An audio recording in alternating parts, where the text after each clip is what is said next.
Bonjour les amis, je vous espère en pleine forme. Ici Carole Rinaldi pour un message rapide. Je me trouve en ce moment même à Fuerteventura où je vais bientôt accueillir donc les clientes de la première session.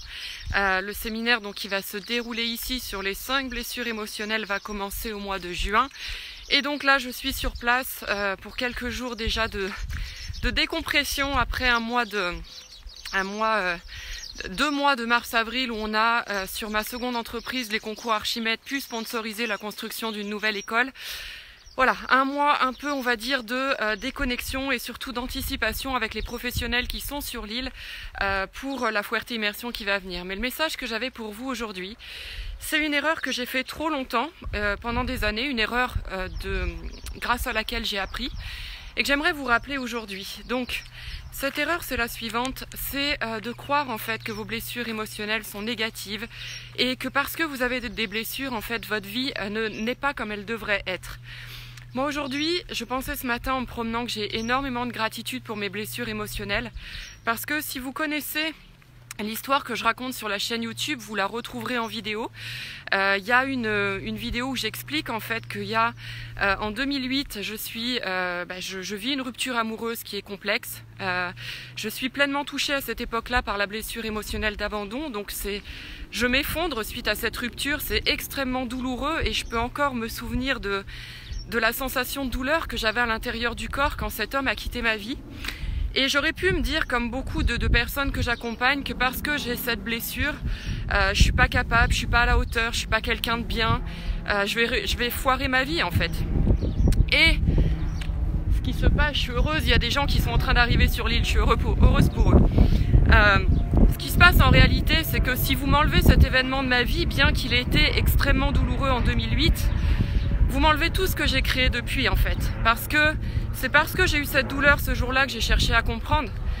Parce que j'ai eu cette douleur, j'ai réalisé que j'avais quelque chose qui semblait beaucoup plus intense en fait que d'autres personnes qui vivaient des ruptures amoureuses aussi. Donc si vous m'enlevez cet événement de ma vie, vous m'enlevez en fait le désir que j'ai eu de chercher, de comprendre. Vous m'enlevez toutes les relations qui ont été créées grâce à ça, tous les voyages que j'ai faits, tout ce que j'ai construit.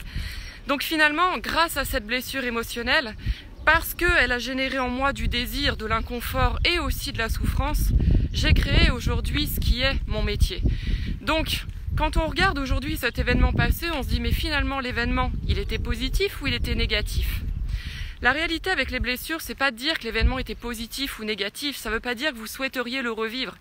Ça veut juste dire que c'est fait et que vous réalisez qu'un temps de votre vie, vous avez cru que ça ne générait que de l'inconfort et gagnez du temps, ne mettez pas 10 ans à réaliser que ça peut générer aussi des opportunités et peut-être la meilleure opportunité de votre vie.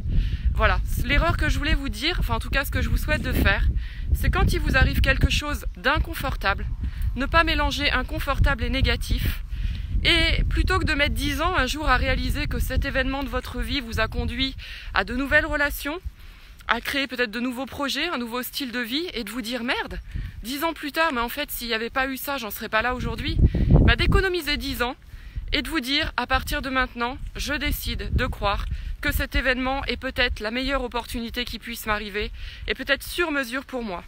Clairement aujourd'hui j'accompagne des gens qui me disent à cause de ma mère je suis comme ça, à cause de mon père je suis comme ça. Non, la réalité c'est que oui, tu as souffert peut-être de tes relations parentales, mais t'enlever ton père ou ta mère, c'est enlever peut-être ton empathie, c'est enlever peut-être le désir, la colère, la rage que tu as eue de te sortir de cette situation, ta détermination. C'est peut-être t'enlever les relations amicales que tu as créées avec des personnes de ton entourage parce que tu n'avais pas le soutien de tes parents. Donc n'oubliez jamais que si vous rejetez une partie de l'histoire, c'est aussi enlever l'autre partie de l'histoire. Voilà, excellente journée à tous, à très bientôt pour de prochains lives. Bye bye.